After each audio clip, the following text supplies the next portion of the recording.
Welcome to our first Mental Health Monday Stories series. This is something we're going to try to do on a every other week kind of series so that we're able to bring some people in to tell us about their experience with mental health or some of the things happening in our community. Today, we're going to hear from Robyn Ellison of Prisma Health, and we're going to hear from Gary Culler, who is the principal at Easley High School. They did ask me to show just a quick video about some of the work they've done there, and then I'll pass it on to them.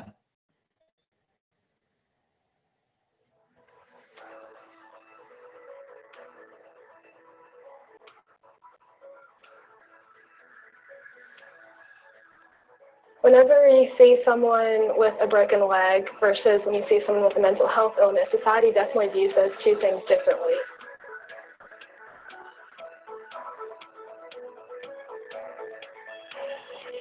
Basically, the short version is CPR for mental health. So we're looking at training as many different populations to become conduits to care, to help people know where do they go when there's a mental health crisis or mental health issue, and giving them the actual skills, not just this is mental illness, but what do you do? I think it just instantly gives you a better sense of empathy. I think that you really start to see everyone as how can I help that person, or they're probably going through something that I have no idea about. Assess for the risk of suicide or harm, listen non-judgmentally, give reassurance information, encourage appropriate professional help, and encourage self-help and other support strategies. And each step is intended to be used as you need it. So sometimes you only use one step. Sometimes you might assess that somebody is at risk, and so you're not going to do the other step.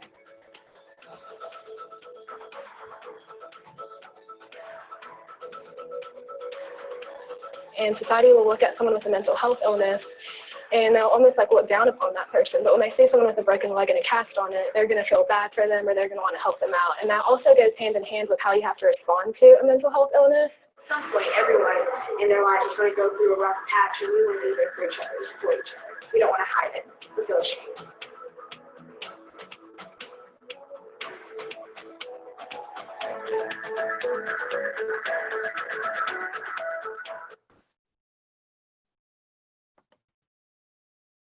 Okay, with that, I'm going to go ahead and pass this on to Robyn and Gary to tell us all about the great work that they've been doing. And Robyn, if you want to go ahead and share your screen. All right, hopefully everybody can see this. And so we're going to kind of start just looking at what are the numbers and what do we know, and why is this so important? And then I'm going to pass it off to Gary after we go through this, and he's going to talk about specifically at Easley High School and kind of where this began. So we want to talk about, of course, today, how do you change school culture and why is it important to do that? And so when you look at the numbers of related to mental illness, and this is pre-COVID, so the numbers have actually gone up significantly since we're experiencing kind of that new normal or different reality right now with COVID, and we can talk about that in a bit. So when you look at mental illness, about half of it begins before the age of 14, okay? 3/4 before, by the age of 24. So when we talk about youth, technically youth goes to age 24. And so you're talking 3/4 of all of this begins before we even really start talking about it with youth, or youth even can understand this stuff. When you look at the types of different disorders, so just kind of to mention some of these, and the age of onset. So anxiety disorders, the median age of onset where most people develop these, 11 years old. That's between 5th and 6th grade. When you look at ADHD, we're talking most kids get identified around 2nd grade. That's where the primary diagnosis tends to happen, around the 2nd grade.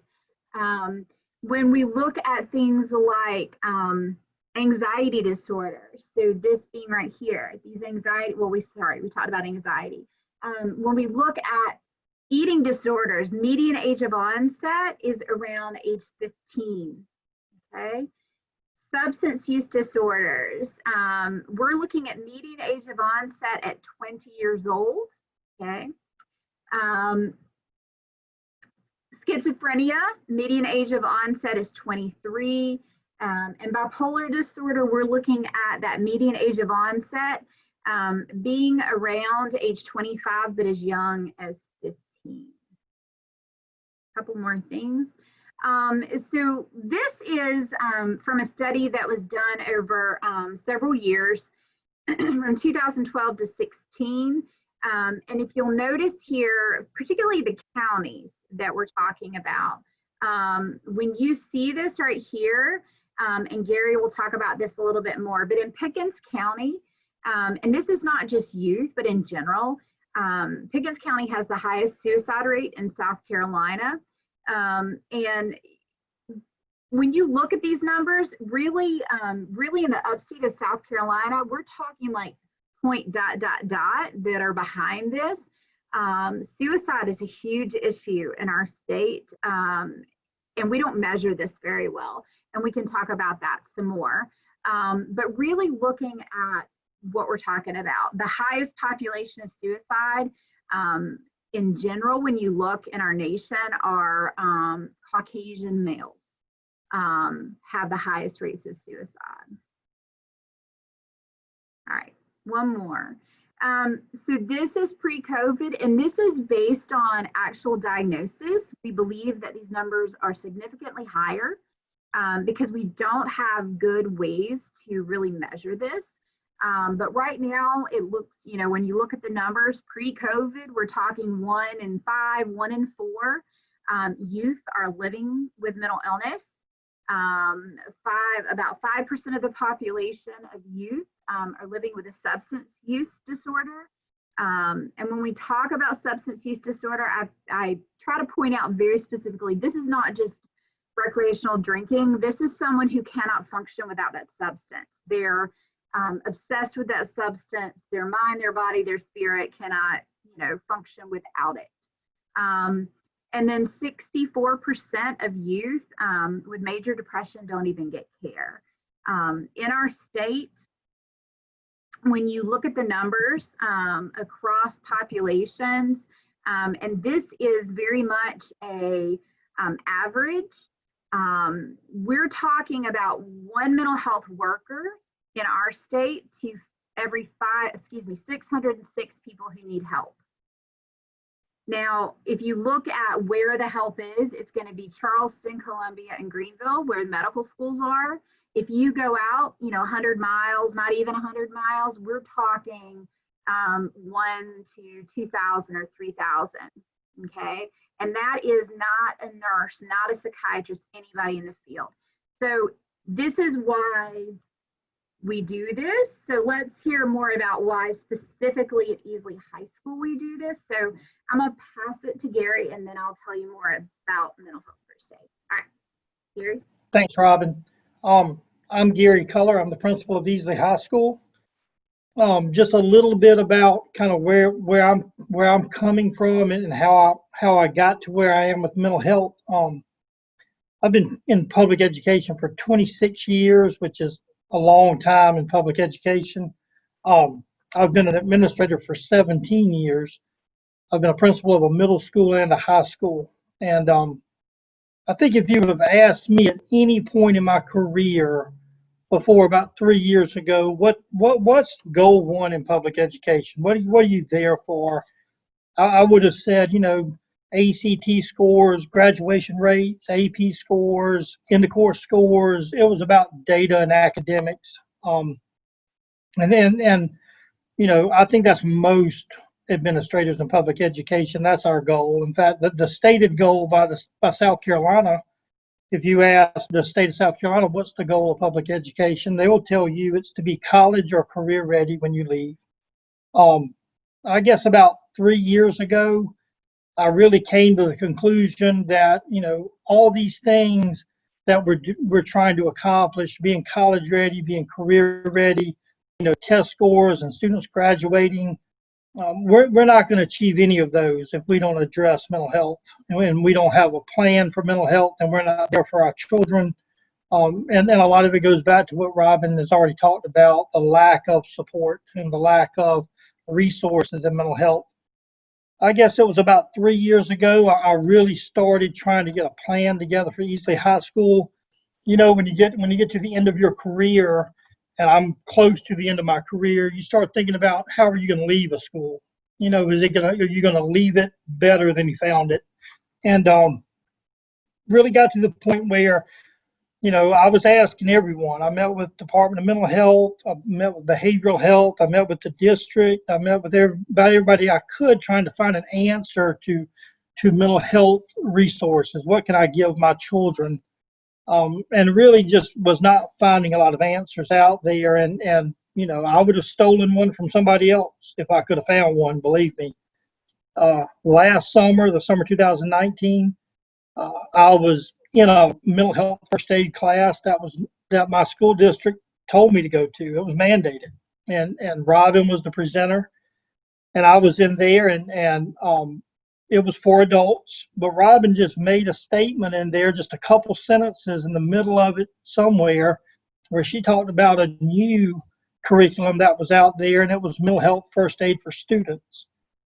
Like any good principal, I came back to school and told my assistant principal that she needed to find out how to get in touch with Robyn Ellison and find out how we could bring this to Easley High School.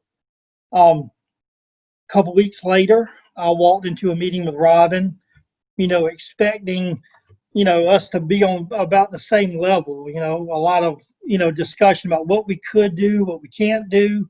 And Robyn was so far beyond my minimalist thinking that, you know, Robyn was already, you know, had 10 things we could do, and I hadn't even gotten to what's the first thing we can do. Last year was our first year offering it to our students. What our plan was we wanted to train about 150 students in mental health first aid so they could be a resource for themselves and other students. And Robyn will talk a little more about the goal of mental health first aid, about, you know, to be there for someone, and, you know, how do you recognize a mental health crisis? What do you do right then? And then what do you do later? But our goal was to train about 150 students. We surpassed that goal before we went out for the pandemic in March. It was wildly successful at my school. Students want to take it. They want to be a part of it. They know that their friends and their families and people in the community need help, and they see it every day, and they want to have the answers. So it really changed a lot about Easley High School. And I mean, the best thing I can tell you is it's no longer a problem to talk about. Just in 1 year, we had kids wanting to sign up, coming to see when was the next training, when can we take this. We could have offered a training every week probably for students, because they were just that excited about it, and they wanted to be in there. And of course, Robyn is a great presenter, you know, and she makes children want to be a part of it. So, you know, that's kind of where we are with Easley. You know, we do have some next steps. We'll continue our trainings next year. We're also going to offer a positive psychology class, which is more of a big picture. It includes some mental health first aid, but, you know, a lot more about what can you do to affect your mental health? What can you do to improve your mental health? How do you monitor your mental health? So, you know, we have plans for the future. We're not going to just stay where we are, but, you know, I'm just grateful for Robyn for what she's doing.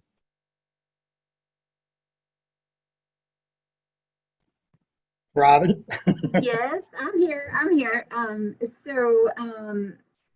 So I want to say too, one of the things that's very different when you talk about changing the culture of a school is that we've always, you know, I always want to do something like this, but you can't do it unless you get invited in, because administrators, and Gary, that's what he did. Before every class that, you know, we had, Gary met with every student to talk about this stuff and make sure that they knew what they were doing. You know, we created a group of students that were kind of our core to start with. And we didn't just take, like, you know, the student council kids and all those. We did train those kids, but we looked at what are all the different pockets of students in the school. so that we're touching across a whole population. You know, we did the gaming club, we did fan kit, we did pretty much, you know, we did a group that one of the students, and this kind of tells you about Gary and the administrators at Easley High School. A student had wanted to start a club about autism and educating other students. That had nothing to do with mental health first aid. That was something they had already done. And there were a pretty good number of kids in that group. We trained them, you know, in trying to create a conversation. And so I'll tell you a little bit more about mental health first aid first, and then more specifically about Easley. So mental health first aid is in 23 countries. It's evidence-based. It is not a class about just about mental illness. It's more a class about, people refer to it as CPR for mental health.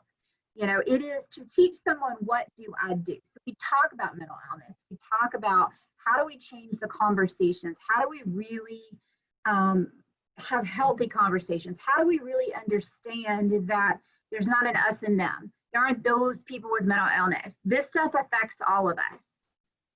When people take the class, they're like, oh, I've had some of that. Or, you know, we all dip our toe in some of this stuff. It's called the human experience. It doesn't make you have a diagnosis, right? It makes you real.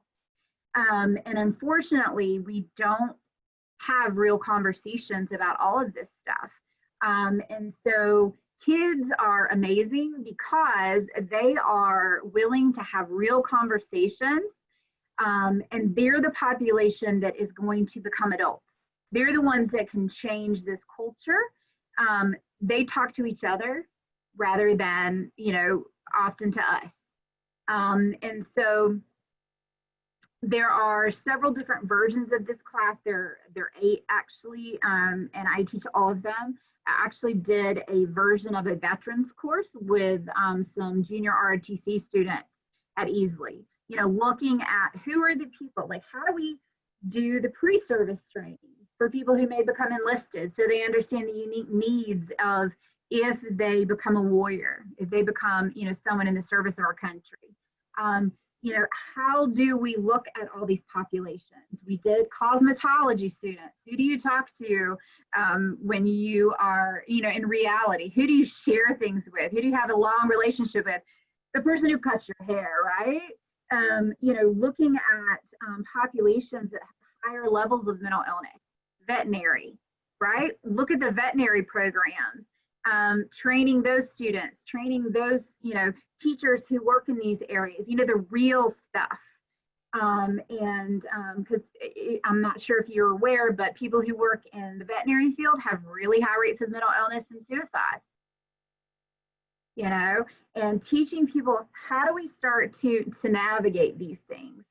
Several of the students have aspirations to go into the legal field. Well, one of the groups that I train are attorneys. They have really high rates of suicide. I work with the Bar Association in South Carolina.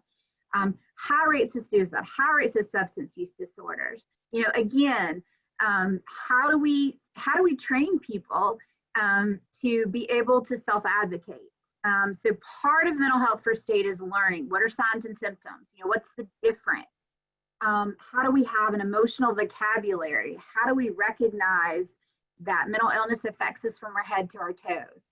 You know, how do we as students, how do we as teachers, how do we as humans go to the doctor and not say, this is what I have, you know, treat me. But in other words, go and say, here's all the things that are happening in my brain and my body. You know, and then let's have those conversations. So that's part of the class. It's also about what do you actually do? So we talk a lot about mental illness. We rarely talk about what do you really do? How do you have real conversations about suicide? How do we dispel the myths about talking about suicide?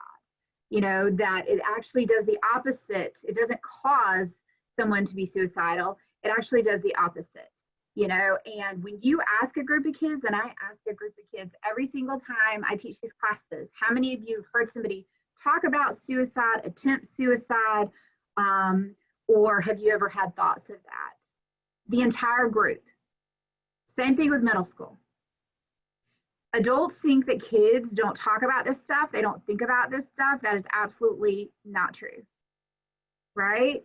And we kind of normalize it for them too. You know, again, all of this is a continuum.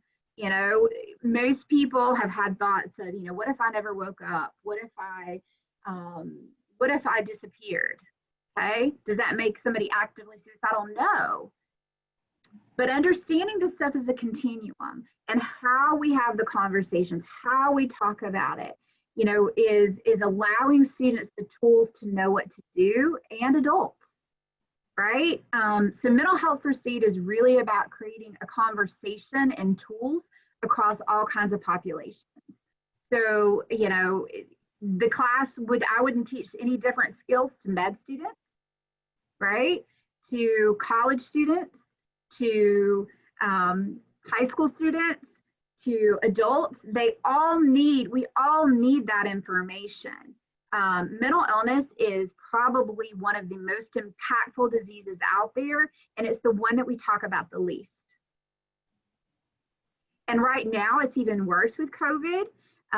There's some estimates that half of the population at least is dealing with anxiety or depression. There's shortages of some of the antidepressant medications right now,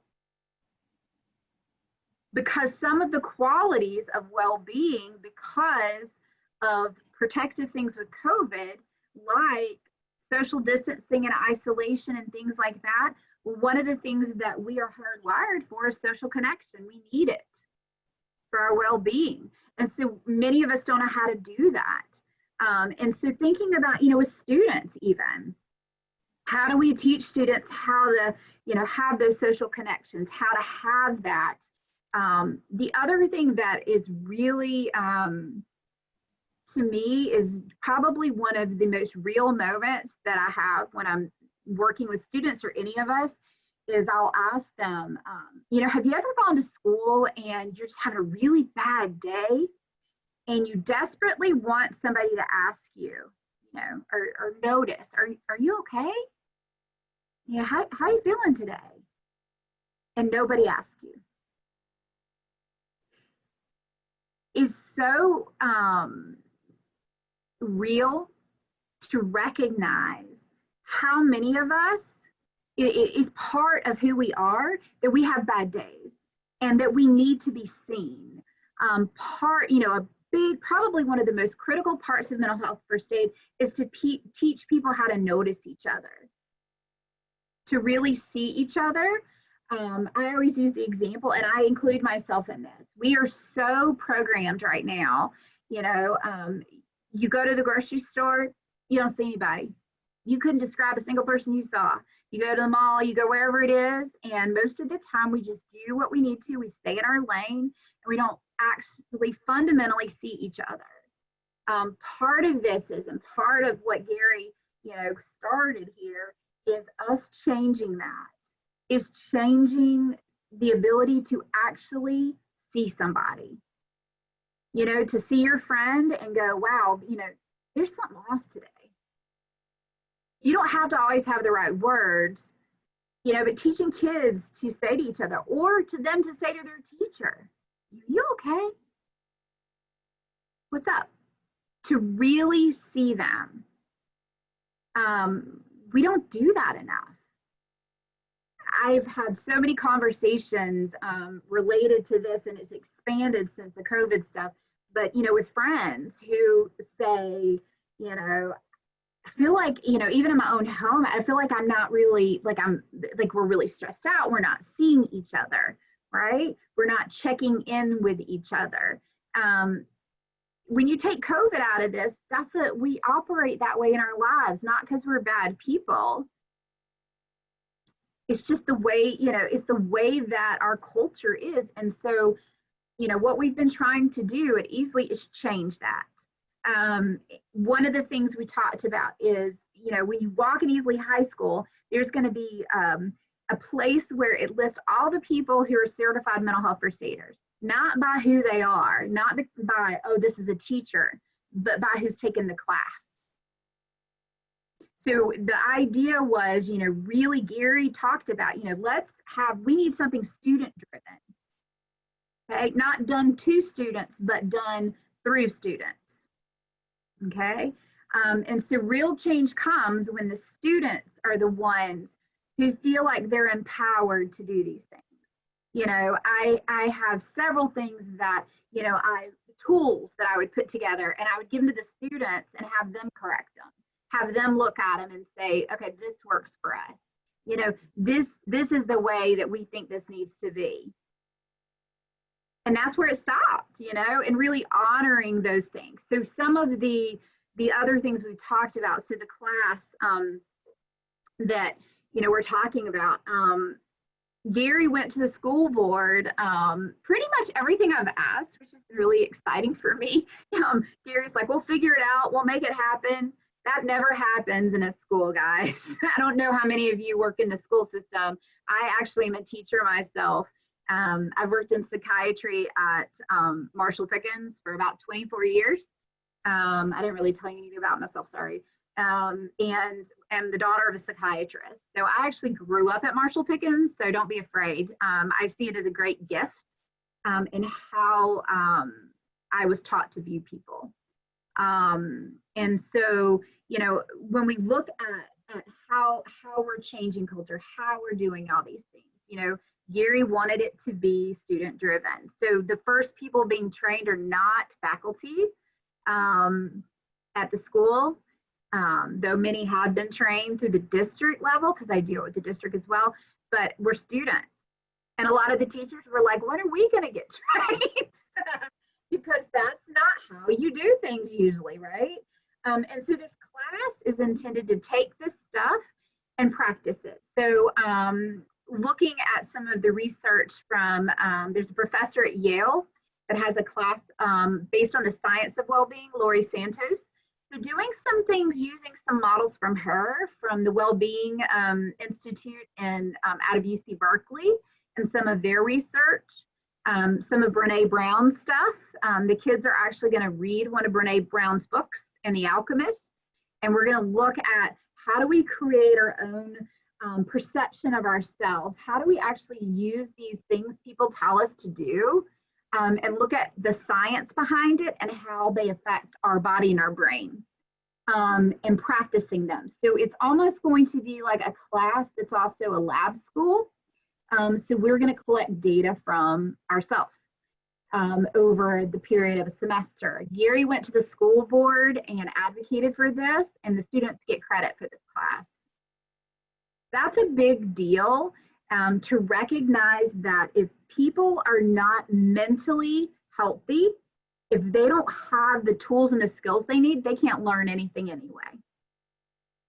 That is very fundamentally different than the approach that you've seen in most schools. Mental health kind of comes later. We don't talk about mental illness. Kids are not given the tools they need or the information they need. So when you look at things like, a kid gets a diagnosis, and you'll hear people say things like, take your medicine, if you just use your coping skills, if you just go to your appointments, right? But we never teach them about the nature of their illness.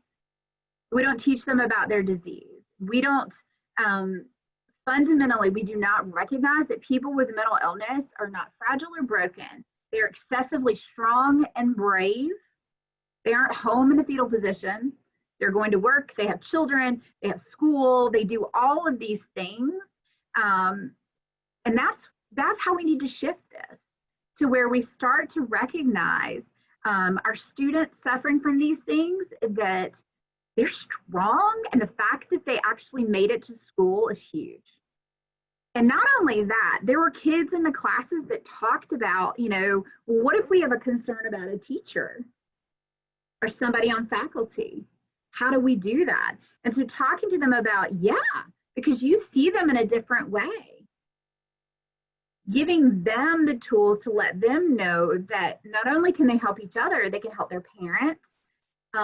These kids come in and they are so transparent. I know Gary's heard many stories from kids. They'll come in and tell you all about the stuff they're living with.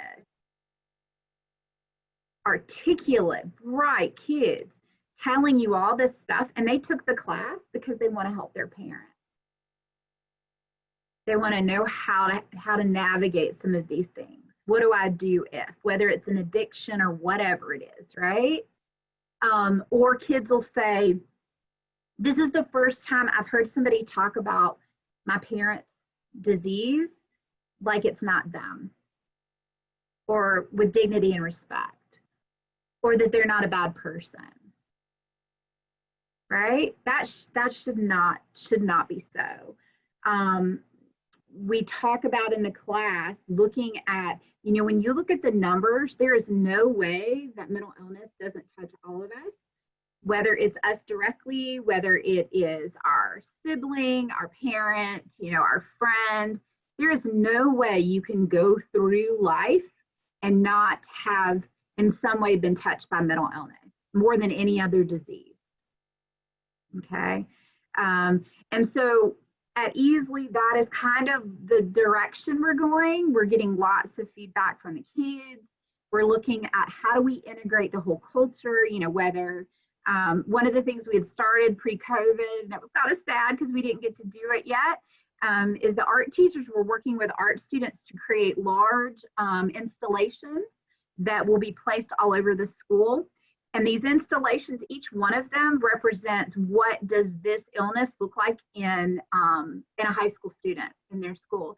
So what does anxiety look like, kind of in a pop art large form, and then including in that all the signs and symptoms and emergency numbers, including things like the Mental Health America text lines, all of those things, so that these things would be all over the school. And they're art pieces, they're created by students through students, but they're also exposing them constantly, saturating the school in signs and symptoms, because kids don't know what to look for, and most of us don't either.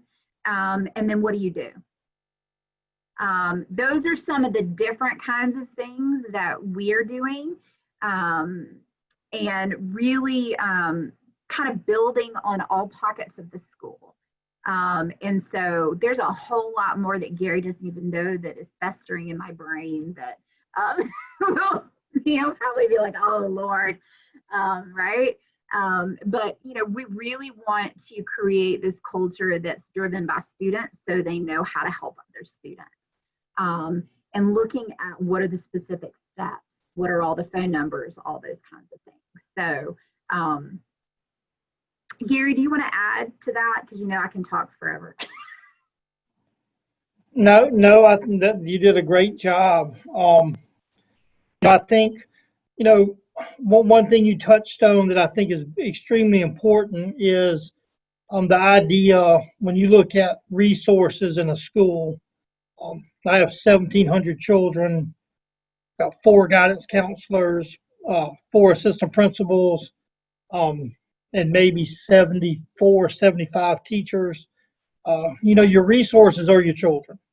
And if you're going to utilize your resources correctly, then you need to utilize your children and make them part of a solution rather than making children feel like they're the problem. They're the solution. They're not the problem. And I think, as much as anything, just kind of getting them in on the ground floor of being a solution has changed as much as anything at Easley. Mm-hmm. Yeah, and they come into the class. It's always interesting. Not exactly sure what to expect, but the class is really about having a conversation. Giving them the tools, helping them to understand, but having real conversations. And I think part of the success is the fact that they feel like they're getting the same information that anybody else would, that any other adult would, and that we're having real conversations. We talk directly about how do you talk to somebody if they're suicidal? What would you do? And inevitably, kids will say, that has happened to me. I didn't know what to do. What happens when this situation happens? They have some of the hardest real conversations. We also talk about addiction a little bit differently. So we don't talk about, let's talk about the moral thing of alcohol is good or bad, or this is good or bad. We talk about why it might not be a good idea for you. What do the science say about how it affects your brain and your body, particularly if you're already suffering? from mental illness, right? And how the real conversations, what does addiction really look like? How it literally, it is something that impacts your entire body, right? Your brain, your soul, your spirit. It's not as easy as I'm just going to stop, right? If people really were, they would have done that a long time ago. And so understanding that is so important. Let's see. I'm reading, somebody said, Gary, did you know that there's a NAMI support group that meets at Easley, in Easley? Yes. Yes. And one of the things I will say too about the classes, it is not geared towards any specific anything. So I give out a resource list, and in other words, the more information, the better. And so there's about a 22-page resource list that everyone in the class gets, and it has everything. Any group that has anything to pass, I pass out stuff for Mental Health America, Favor. I've done, whoever has whatever. The more information and the more tools someone has, the better. That's one of the goals too. All right. Susan, did you? No, I think Jeremy might have some questions that have come in. Okay. Jeremy, do you have any? Yeah, we have a couple questions, so I'll pose this to you guys. And if anybody else has any more questions, feel free to post those in the chat or send them directly to Mental Health America Greenville County in the chat if you don't want to have your name tied to it. So the first question we have here is, for any teachers or school administrators on the call who want to pursue a model like what you are describing, what would you recommend as a first step? So it depends on what district you're in. If Greenville County, we are going to, I'm already doing classes through Dr. I can't remember Ellen's last name. I'll think of it. So Greenville County, I'm already doing classes. To do something like this, we really have to have buy-in from someone at Gary's level, a principal who is willing to open up their school and embrace this, because it's a lot. I mean, it really is. It's a lot to get kids out of class, to make sure that, we have the buy-in, because if you don't, then it won't work. It's a lot bigger than it sounds. We've had a lot of prep and planning and conversations and things like that. You definitely have to have enough backup manpower. And then I always say any of this stuff, data drives the success of it. And so having that as well, I would say for sure. So Gary, what else? Is there anything you would add? I think one of the better first steps we made, and this was Robyn's idea, before we ever even mentioned it to anyone really, we got a core group of students together, and Robyn spoke with them. And then that core group of students gave a presentation to community members, local church leaders, members of the school board, city government representatives were there. And more than anything, so we could start developing a common language and a common vocabulary. And I think that was a great first step. You had children in on the front end, and they sold it, for lack of a better term, but they presented it to local community members, and so they're behind it. And what you'd like to see it become eventually is not Easley High School or Geddes Middle School and Easley High School or Pickens County School District. It'd be the city of Easley. Everybody who lives in this town has a common vocabulary and a common approach to things. And so I thought that was a very wise thing that Robyn did at the very beginning. And I would recommend that to be a first step. And the other thing I would say is whenever we've had people come and take the class, we didn't do a special class for them. They were invited to come to a class with students. It was a students class and they got to come basically. So we had school board, board people and things like that in those classes. And they, because they need to see the students. They don't need to have special treatment. Like the students need the special treatment. And that kind of thing. But that meeting was really fun because they're like, you're not going to say anything. I'm like, nope. So they did the whole presentation. It was really cool. So we also had someone ask if you offer mental health first aid classes for the general public, and if so, how can someone enroll, and is there a cost? So if you're in the upstate of South Carolina, I have a federal grant, so it is free. Typically, it's about $170 a person, and so you can generally we'll get it could be a group of people in your neighborhood. It could just be a group to come together.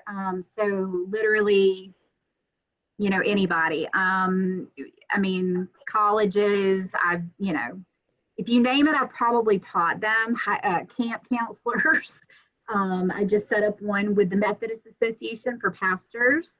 They're having their own mental health stuff that's coming since COVID stuff. And then they're also to help their parishioners. So it really, anybody, I can give my email or, Susan, y'all can give my email, it's fine.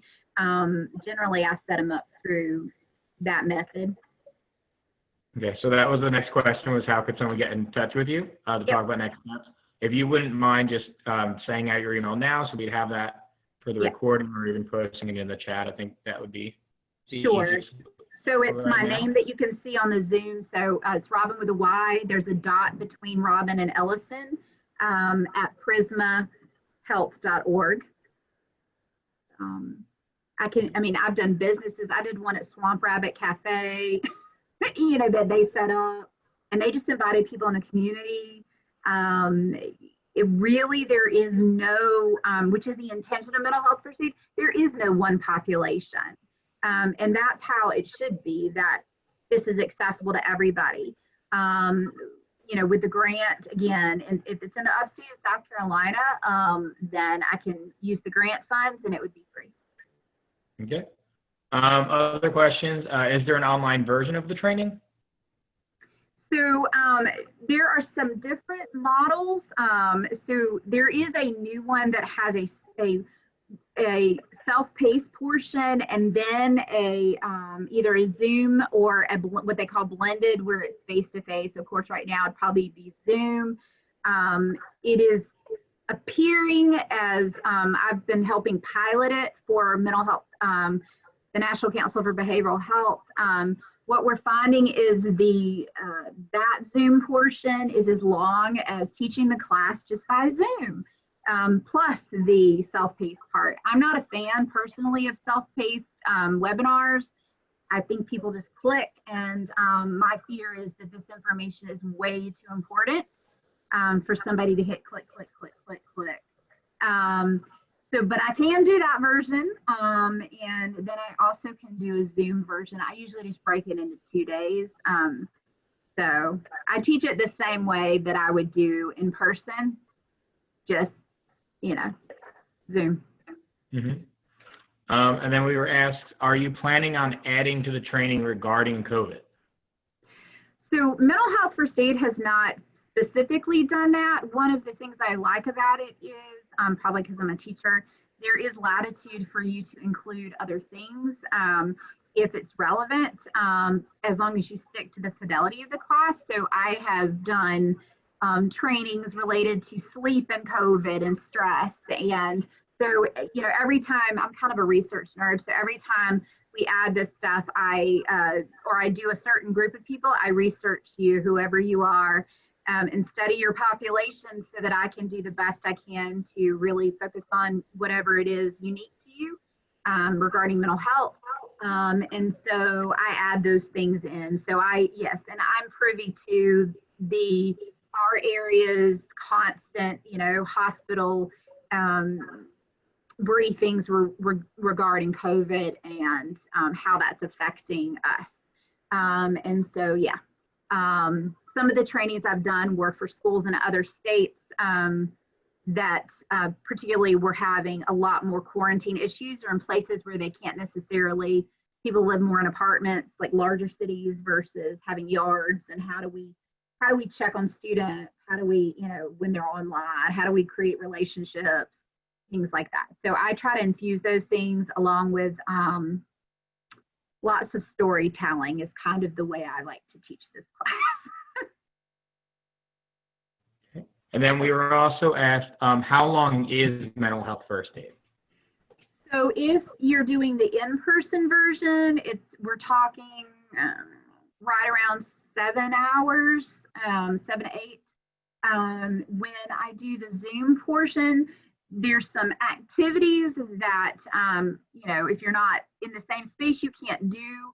When you take that out and you take out the lunch breaks and all those pieces, it's about 2 3.5 hour sessions with a break in the middle. So I generally do one day and then the next, and then people generally like to stay after. So that last 30 minutes, 20 minutes is usually people asking specific things that they don't necessarily want to share with the group or something like that. So about six hours-ish.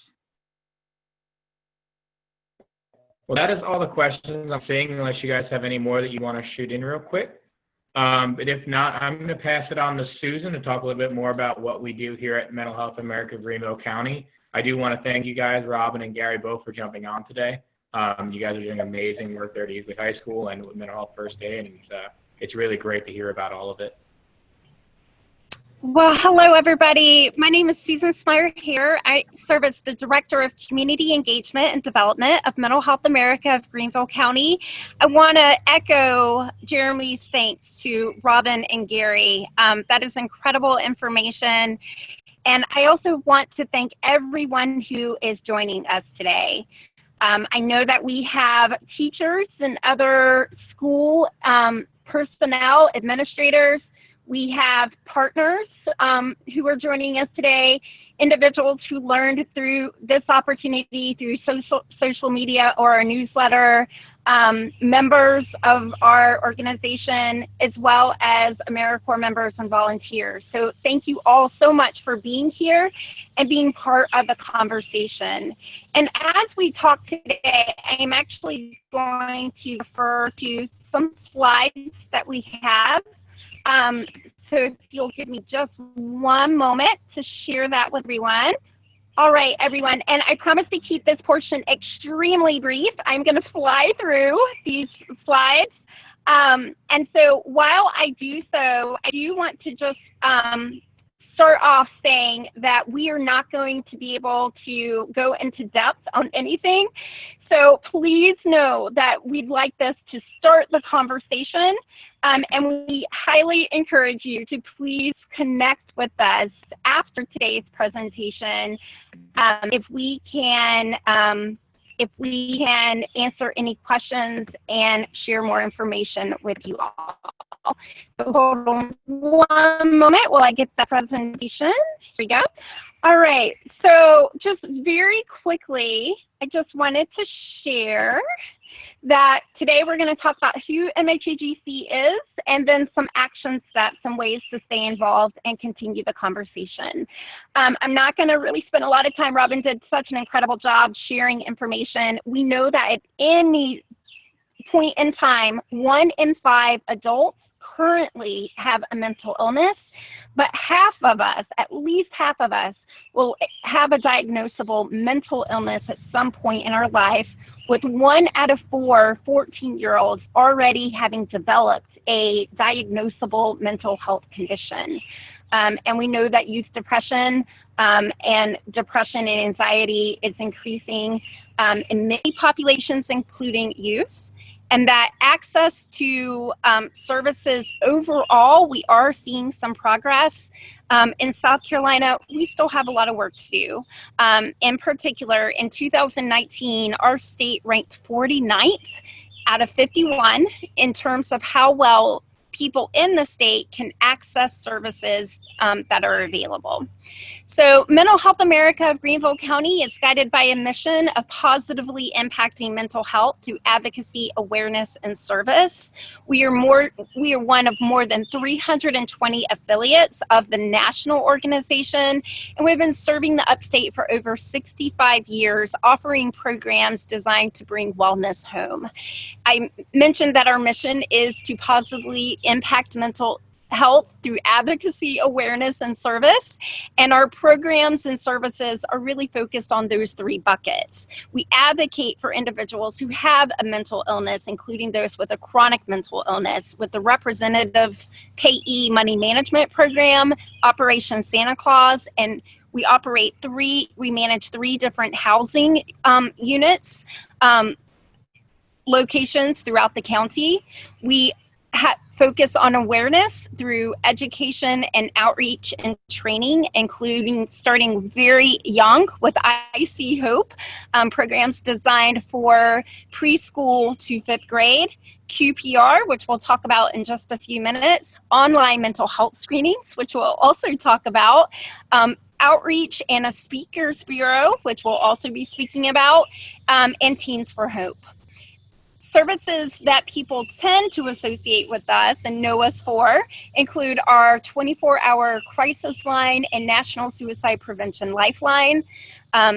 Those services are available not only through phone, but also through texting and online chat.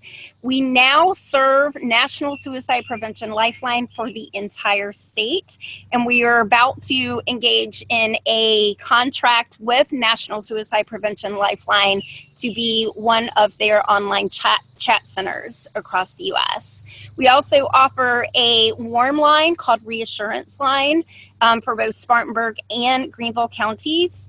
We have two different AmeriCorps programs, the Greenville County Behavioral Health AmeriCorps Vista program, as well as an AmeriCorps State and National, which is currently accepting part-time members, if you know anyone who's interested. We also provide services for survivors of suicide loss, so both an adult as well as a youth group, facilitated by individuals who have lost a loved one to suicide. And then we also provide the community crisis response and intervention phone services for the Department of Mental Health in South Carolina. Again, that crisis line, teen line, and the National Lifeline are available 24/7. We provide a non-judgmental sounding board for people to talk about life struggles. Trained phone workers go through over 40 hours of Zoom and or classroom training that include role plays before they even make it to the phone training. They are available to offer a listening ear and provide information on community resources and crisis intervention. If you know of anyone who maybe they're not in stage 4, maybe they are, but they want to know what therapists are available to them, what services they can afford with their insurance coverage, or perhaps they don't have insurance. Our crisis line and lifeline workers can really talk about those nonprofit, for-profit, as well as private therapy services that are available. Teen Line, we do the exact same thing, but teens talk to teens. As Gary had mentioned in his presentation, there are limited resources in a school. Teens are our best resources. And in fact, we know that in the majority of situations in which a teen is experiencing suicidal ideation, they are more likely to speak to another teen. And we do provide that reassurance line, which is a warm line. We make outgoing calls for individuals who are needing some wraparound support, things like wake-up calls, medication reminders, conversation calls to increase that feeling of connectivity, safety, and to really provide that wraparound service. So we need you. Thank you so much for being here today, for being part of the conversation, whether you've been part of the conversation for 20 years, whether this is new for you. We need you, and there is a step that you can make today to continue and really make a difference. First of all, mental health first aid is a fantastic opportunity. We will be following up with each member, each person who is attending today, with a personalized email to you today or tomorrow. In that email, we will be providing Robyn's contact information. And mental health first aid is a fantastic opportunity if you have a group or if you want to join one of those public sessions.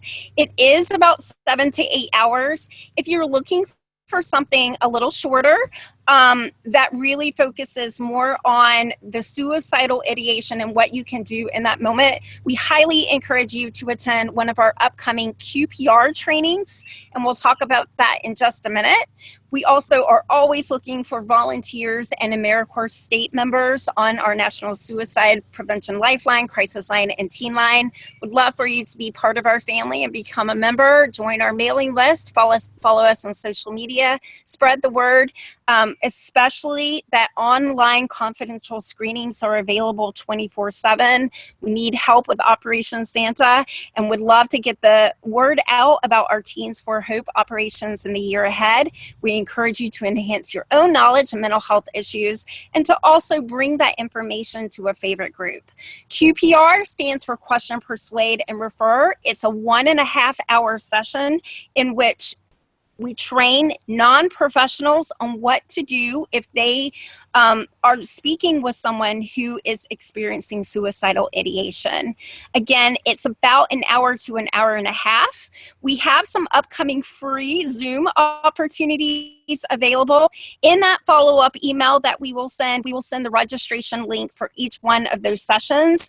Unlike today, space is limited, so we do encourage you to register very soon if you are interested in one of those sessions. And please know this is open to anyone, so please feel free to share this information with anyone who may be interested. We do have some volunteer training classes about to start in August and another one in September. So if you are indeed interested in joining our volunteer family, would love to have you. If you have a little bit more time per week, about 7 to 8 hours, and would like to be an AmeriCorps state member, would love to have that conversation with you as well. If you are interested, we encourage you to email us at volunteer@mhagc.org. Similarly, we'd love for you to be part of our membership family. You can go to our website, mhagc.org, to click on membership and learn how to do that. If you have a smartphone with you right now, you can try to take a picture of this QR code and it will take you to that member page. We'd also love for you to join our mailing list and follow us on social media, including Twitter, Facebook, Instagram, and LinkedIn. 24/7, we have confidential mental health screenings available. Please help spread the word. These are not meant to diagnose someone with something like an anxiety disorder. It is meant to educate someone through a questionnaire that takes about 2 to 3 minutes on whether their symptoms are at the point where they need to contact a professional. And those two can be found on our website at mhagc.org. Every year we collect new toiletry items for individuals who have a chronic mental illness. We serve 3 different counties. We've been providing this service since the 1950s. We're always looking for faith-based groups, churches, homeowners associations that would like to have a drive for these items. If you're interested, please contact us and we'd love to have that conversation. As Robyn and Gary both said, teen initiatives on this topic are only successful if you get the buy-in from teens. And therefore, we at MHAGC, we serve as a sponsor of the Greenville County Behavioral Health Teen Advisory Board, otherwise known as Teens for Hope. This will be our 3rd year. This is open to any teen high school student who is interested in learning more about behavioral health topics. It is teen-led. They decide on their board and their leadership. They decide on the topics that they want to learn about. They invite individuals from the community to come and speak about those topics, but more importantly, to talk about action steps that the team can take back to their school community in order to make a difference and increase access to behavioral health services in our community. We're here. Please reach out to us at mhegc@mhegc.org if you'd just like to have a follow-up conversation. Our outreach and education coordinator is here with us today, and she would love to just be able to give you a call and talk more about your situation and your interest. We also have an outreach and speakers bureau. Would love to come and talk to you about what we do as an organization, or different behavioral health topics, including some of those QPR topics that we talked about. Thank you so much for being here today, for being part of the conversation. Let us know how we can help. Thank you to all of our partners who help really increase access to behavioral health every day, including Prisma Health Upstate and Easley High School. Thank you all. And Jeremy, back to you. I want to thank you guys again for coming out today. Again, I want to thank Rob and Gary for talking to us about all the work they've been doing with Easley and about mental health first aid.